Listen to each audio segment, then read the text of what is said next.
Good morning, beautiful people. Happy Wednesday. Hump day for me.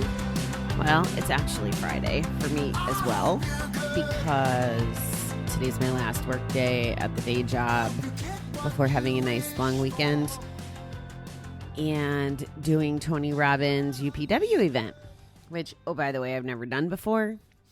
That stands for Unleash the Power Within, I believe. And I will be keeping you abreast on the podcast, and I'll be recording as much of my downloads as possible to share with you kind of what I'm learning and going through the next 4 days. It's pretty exciting. And Wednesday night, I normally have back-to-back class, actually, from 6 till just about 10 at night on every Wednesday. There's two coach classes I go to, and I've been stressing between like running to go get my car done yesterday, for example, took away from some of the prep I need to do for UPW. So I'm like, when am I going to get this all done? Like, I actually have a meeting at 6 this morning just because there's no more hours in the day. But my first coaching was canceled tonight. So I get to run to the supermarket and get some fresh vegetables for this event. So that's pretty exciting. Maybe more than vegetables. I don't know. So happy Friday to me. I have had an interesting, 12 hours. And I think the reading is going to prompt me to share a little more about that. So here goes. Dinah Shore starts us off with our quote. Trouble is a part of life, and if you don't share it, you don't give it to the person who loves you. You don't give the person who loves you a chance to love you enough. Just as gravity keeps us grounded and connected to the earth, our fellowship keeps us bound to sobriety. The fellowship available to us in our 12-step program keeps us in reality. A problem pondered in isolation seems immense. The same problem shared by those who truly understand is manageable. We need other people from the moment we are born. We need to be included to feel we're part of something larger than ourselves. Our spirits hunger for contact from others and thirst for a relationship with God. Our fellowship is there, a warm, friendly, and accepting family. Our higher power loves us. We are not alone, no matter where we travel, no matter how large our problems seem at the moment. Our joys are doubled and our sadness diminished through the sharing of our hearts. Today, help me listen carefully and listen carefully and give as well as take so I may fully experience the gift of fellowship. I'm hearing a lot of stuff in there, and I don't know if it's just the way my brain is working this morning. The essence of this reading, to me, is about not trying to walk alone with your shit. You know, like maybe your bucket's too full and you need help emptying it. That's in my Bobby the Awesome language, right? And it, of course, refers to the fellowship. You know, if you are in GA or a group of some kind, don't show up and not share. The quote kicks us off with, giving other people the chance to help us, is kind of like giving them love on some level. Now, I don't mean the chronic, whiner that doesn't take action. I'm talking about the legit stuff you need to process and maybe just talk through, say out loud so that it starts helping you fix it or deal with it, whatever it is. It's the difference between healing and gambling, in my opinion, this sharing piece. I think it's really important because if we don't get it, like out of our mouth, out of our heart, out of our head, if we don't talk about it, if we don't process things, that's when all that burying starts. And I'm here to tell you, burying doesn't work. That bucket being full and carrying around that luggage for years, it just doesn't work. So I encourage you to take advantage of the community you have. And one step further, the universe or your God or your higher power or a tree in the park. If it's, if it's even a tree in a park, you have to go talk to release some of that. I'm very connected to this reading this morning. And like I said, it could be my frame of mind, but one of my friends who I haven't spoken to in quite a while because it wasn't a balanced friendship, and I preach boundaries. I kind of let in a little. They're dealing with something just catastrophically awful. And I'm not sure if it was gambling related. I still don't know all the details, but my friend witnessed someone killing themselves, and the little I do know, the person blamed him, which obviously it's nobody's fault if you take your own life. But nonetheless, I'm sure whatever was said or whatever happened is just fucking mortifying, and I can't even imagine. So this friend who I haven't been in communication with started kind of reaching out for help not too long after this happened. And there's a couple versions of Bobby. There's Bobby who has to take care of herself and her boundaries. There's Bobby, the person who shows up in regular life, that's a friend to work people and, to her regular tribe and, doing what we have to do in relationships. And then there's this other dynamic of people in recovery, in our GA meetings or in our group or whatever, and there's connections and relationships built there.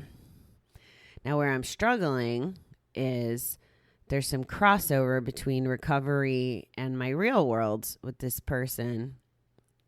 And the Bobby who wants to protect herself and make herself number one and have boundaries and all that stuff is having a little bit of a struggle with recovery Bobby who wants to help this person through this pain and stuff. And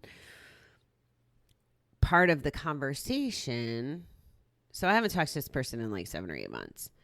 So part of the conversation was around like where we left off in our friendship was that from an outsider looking in, I thought that they were drinking to solve problems or to run from things, which wasn't my place to decide that for them. I just know that how they showed up wasn't working for me, or didn't show up, I should say.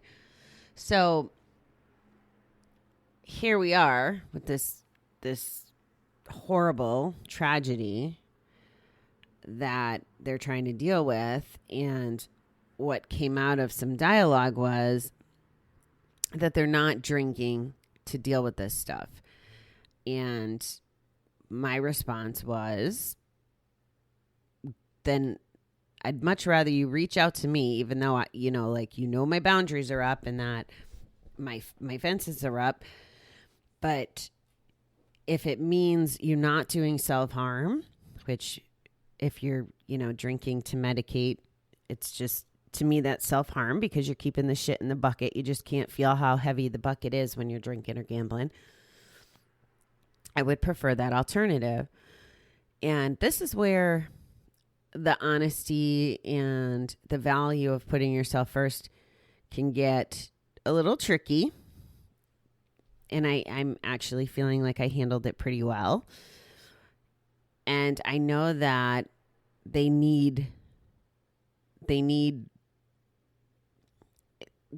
if I wasn't putting myself at risk, I would definitely try to console and coach and talk through all of this. But I can't get entrenched. This relationship's just too complicated. But I will acknowledge, that reaching out to me is better than the gamble, the drink, the whatever. And my recovery version of myself wants to help, like really wants to help. So I'm finding a balance, and I think I'm doing an okay job at that, to be honest. And I feel like I could say that because I'm not crying. I'm not carrying that burden on me. I am doing like what this quote said. I'm having the opportunity to love and show love, because I'll tell you, I'd be devastated if I heard that anything bad happened to this person. And you know, it's possible they're not sleeping.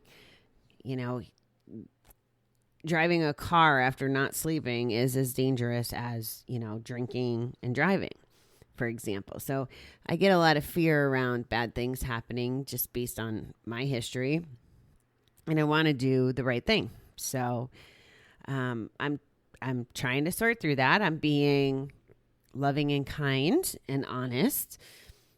And in this particular case, one of the things that I would advocate for is that they continue to reach out, maybe not to me, but reach out, whether it's, you know, groups or counseling, and they know their resources. But also, my question in my last communication is like, hey, are you counting on your higher power? Like, this is a person who's in the God, in the church school of camp, and has a relationship with God and has had one for a while. So that needs to be one of the places that they put their energy as well. So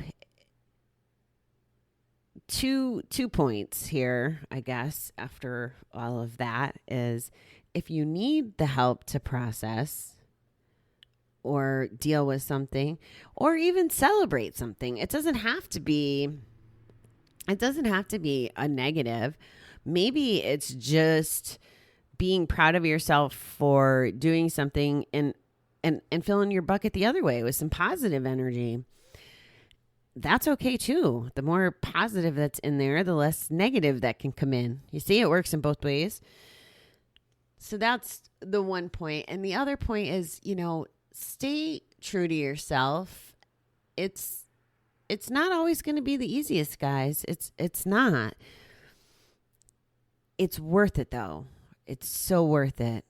I don't feel like my recovery is at risk because of other people. Like, if my recovery was at risk, it's going to be because of me, because I've allowed this foundation of where I kind of protect myself, and protecting myself is different than it used to be. Protecting myself used to be not letting anyone in. Now I can let people in and bucket, for lack of a better word, but kind of take what I need and leave the rest, or give without trying to carry somebody's luggage for them at the airport. I'm not carrying their luggage. I can't carry their luggage. They're going to have to figure out how to empty their bucket and their luggage themselves. But I can say, hey, this is how you empty your bucket. That's the difference, I think. So, yeah, pretty interesting 12 hours. Because, I mean, granted, I slept for some of them, but this was a little out of my comfort zone, and I'm happy with how I'm handling myself. So you're my peeps, and I'm telling you that I'm proud of myself for the way I'm handling myself. You're helping me keep my bucket positive, just like you helped me get the negative out of my bucket. All right. Well, I am going to go get ready for my meeting. I hope that you guys have a great day. I will be back tonight for sure after I get my groceries and stuff. I think we're up to N. And I will tell you now that my schedule may be wacky with this event going on this weekend. So I don't know what to do. And I don't like to pre-record. I would like you to have the true whatever the heck is happening on that day. So at least for coping while cooped. So I may be intermittent, but I will be here for you twice a day, one way or another. All right, beautiful people. Have a great hump day. I will chat with you later.